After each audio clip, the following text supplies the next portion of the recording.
Now here students, the art of propaganda. As in the above topic we see that what was the woman or motherhood position of women in Germany, and what was motherhoodness in Nazi view. Nazi view के according motherhoodness क्या थी और womens की position क्या थी.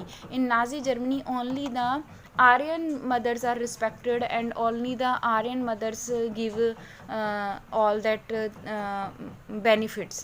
Others are punished. Others को क्या किया जाता था? Punish किया जाता था. They don't have any value in the Nazi society. Okay. Now the art of propaganda. What we learn under this topic? Art of propaganda. Art of propaganda means कि Nazi Germany में जो कुछ भी हो रहा था उसको मीडिया किस तरह से डिफाइन कर रही थी. How they are working in art of propaganda. Media में एग्जैक्टली वही वर्ड नहीं यूज़ हो रहे थे जो कि सोसाइटी में हो रहा था. ठीक है, मीडिया उसको कुछ और ही तरह से डिफाइन कर रही थी. This is the reason that the world could not be able to know about the what is happening in Nazi Germany. इसीलिए वर्ड को नहीं पता चला कि नाजी जर्मनी में एग्जैक्टली क्या हो रहा है. ठीक है, तो the Nazi regime use language and media with care and often to great effect. उसने बड़ी ध्यान से लैंग्वेज को यूज़ किया क्योंकि मीडिया भी किसके कंट्रोल में थी? Media is under the control of Hitler. The terms the coined to describe their various practices are not only deceptive, they were chilling. The terms, वो टर्म्स जो वो अपने डीड्स को पूरा करने के लिए यूज़ कर रहे थे, दे आर वेरी डिसेप्टिव. वो बहुत चिलिंग थे, बहुत ठंडे, बहुत कूल, बहुत ही रिस्पेक्टेबल थे. Nazi never use the word kills और murder in their official communication. उसने अपने ऑफिशियल कम्युनिकेशन में कभी भी किल और मर्डर वर्ड यूज़ नहीं किया. मास किलिंग, जब वो लार्ज नंबर ऑफ पीपल और ज्यूज़ को लेकर जाता था for the mass killing, they were term special treatment and final solution. इसके लिए वो टर्म कौन सी यूज़ करते थे? स्पेशल ट्रीटमेंट, कि हम एक special treatment was given to these and these people. तो इसमें एक स्पेशल ट्रीटमेंट वर्ड यूज़ किया जाता था. फाइनल सॉल्यूशन, फाइनल सॉल्यूशन मतलब कि एक चीज़ का हमने फाइनलाइज एक सॉल्यूशन कर दिया, that is final solution. Euthanasia. Euthanasia word is used for the disabled, selection and disinfection. Evacuation meant deporting people to gas chambers. Evacuation का मतलब था कि लोगों को गैस चैम्बर तक ले जाया गया. Disabled peoples को जब मारा जाता था तो euthanasia word यूज़ किया जाता था. Selection और disinfection areas यूज़ किए जाते थे. Do you know what the gas chambers were called? जहाँ जिन गैस चैम्बर्स के अंदर ले जाकर लोगों को मारा जाता था उनको क्या कहते थे? आपको पता है गैस चैम्बर्स कैसे होते थे? गैस चैम्बर्स पता क्या होता था? एक बहुत बड़ा रूम होता था, हॉल रूम, और वो टोटली क्लोज होता था. There was no window and a single door in that room. एक सिंगल रूम डोर होता था और कोई विंडो नहीं होती थी. और उस रूम को के अंदर ज्यूज़ को, थाउजेंड्स ऑफ पीपल को with women and children and man, सबको अंदर बंद करके, और उस रूम में एक गैस पाइप आती थी जिसके उस पाइप लगी हुई थी, और पाइप के थ्रू जो क्या कहते हैं, जो पॉइजनस गैस होती थी वो उसमें रिलीज़ कर दी जाती थी. इन this way they he killed the people. इस तरह से वो ज्यूज़ को मारता था. तो वो गैस चैम्बर्स क्या कहलाता था उन गैस चैम्बर्स को? Do you know what the gas chambers were called? They were labelled disinfection areas. उनको डिसइंफेक्शन एरियाज, ठीक है.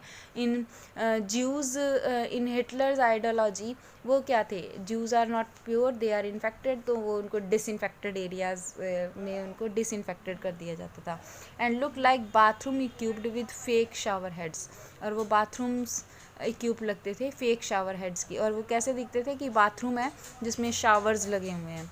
Media was carefully use to win support for the regime and popularize its world view. Media अपने world wide regime को use करने के लिए भी बहुत पॉपुलर वर्ड चीज़ें यूज़ की. Nazi ideas were spread through visual images. Nazi ideas को इमेजेस के थ्रू, फिल्म, रेडियो, पोस्टर्स के थ्रू, स्लोगन्स के थ्रू, लीफलेट्स के थ्रू लोगों को पहुंचाया जाता था कि ये नाजी आइडियोलॉजी है और हमें इसको एक्सेप्ट करना है. In poster groups identify as the enemies of Germans were stereotyped, mocked, abused and described as evil. Socialists and liberals were represented as weak and degenerated. Socialist और liberals को weak और degenerated समझा जाता था. They were attacked as malicious foreign agents. उनके ऊपर agents की तरह अटैक किया जाता था. ये वो लोग थे जो कि ज्यूज़ को के अगेंस्ट बोलने की कोशिश करते थे. Propaganda films were made. Propaganda films बनाई जाती थी जिसमें ज्यूज़ को, आर्यंस, जर्मन्स को, ज्यूज़ को हेट करना सिखाया जाता था. ठीक है. द इटर्नल ज्यू, ये एक मूवी का नाम है. That is Orthodox Jews were stereotyped and marked, जिसमें ये बताया गया कि ज्यूज़ जो हैं वो मार्क्ड हैं, स्टीरियोटाइप है. They were shown the women, they were shown with flowing birds wearing kaftans, whereas in reality it was difficult to distinguish German Jews by their outward appearance because they were a highly assimilated community. In movies में दिखाया गया था कि Jews कैसे हैं, बहुत बड़ी बड़ी बर्ड है और वो एक लंबे लंबे कफ्तान्स पहनते हैं. ठीक है. तो इस तरह से उनको क्या दिखाया जा रहा था, उनको डीमोरलाइज किया जा रहा था, किनको, ज्यूज़ को. और उनको दिखाया जा रहा था कि वो हाईली एसिमुलेटेड कम्युनिटी है, कि जिसको रिजेक्ट करना चाहिए, जिसको अपने पास नहीं रखना चाहिए. They were refer to as vermin, rats and pest. उनको रैट्स कहा गया, पेस्ट कहा गया. Their movement were compare to those of rodents. Nazism worked on the minds of the people. उनको रोडेंट्स, रोड पर रहने के लिए कहा गया. ठीक है. एंड नाजी जो है वो लोगों के दिमाग पर वर्क कर रहा था, उसके इमोशंस के साथ वर्क कर रहा था. And turn their hatred and anger at those marked as undesirable. और उनके बीच में उनके अगेंस्ट हेट जो है उसमें टर्न कर रहा था, जो कि उसको अनडिज़ायरेबल रख रहे थे. उनके प्रति हेट जो है वो फैलाने की कोशिश कर रहा था Nazi with the use of its media. Okay. So now on the Nazi made equal efforts to appeal all the different section of the population. They sought to win their support by suggesting that Nazi alone could solve all the problems. और वो अपना जो view किस point of view से ले रहा था, अपना आइडियाज़ किस पॉइंट ऑफ व्यू से स्प्रेड कर रहा था कि Jews alone, sorry, Aryans alone, कि आर्यन और नाजी ही ऐसे हैं जो कि अपनी प्रॉब्लम्स को सॉर्ट आउट कर सकते हैं. ठीक है. तो ज्यूज़ की या किसी और सोसाइटी की हमें आवश्यकता नहीं है.